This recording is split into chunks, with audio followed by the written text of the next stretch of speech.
دھماکہ ہو سکتا ہے۔ دوسری بات جو ان کے لیے ایک اعتبار سے ٹارگٹ نمبر 1 ہمیں بنا رہی ہے وہ ہمارا ایٹمک نو ہاؤ ہے، پورے عالم اسلام میں اور کسی کے پاس نہیں۔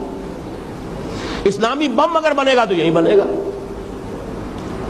یہ ہے مختلف اسباب جس کے بنا پر ایران اور پاکستان کو آپ بریکٹ کر لیجئے، یہ اس نیو ورلڈ آرڈر یا آج کی میری گفتگو کے حوالے سے یہودی اور عیسائی گٹھ جوڑ کا جو ٹارگٹ نمبر 1 ہے، ایک اعتبار سے ایران ہے، ایک اعتبار سے پاکستان۔ پورے عالم اسلام میں صرف شیعہ ایران ایسا نکلا ہے کہ جس نے بادشاہت کا خاتمہ کیا، باقی سعودی عرب میں بادشاہت بیٹھی ہوئی ہے، ڈٹ کر بیٹھی ہوئی، اربوں ڈالر کا ایک ایک محل بنتا ہے ان بادشاہوں کا، اور سنی سن ہے، سن۔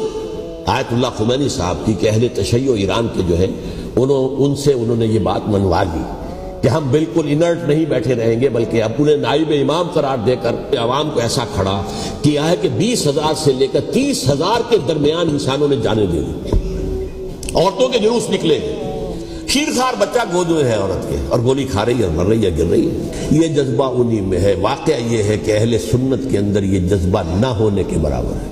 یہ میں واشگاف الفاظ میں کہہ رہا ہوں، کوئی حرکت نہیں، عالم اسلام میں کوئی تحریک ایسے نہیں اٹھی۔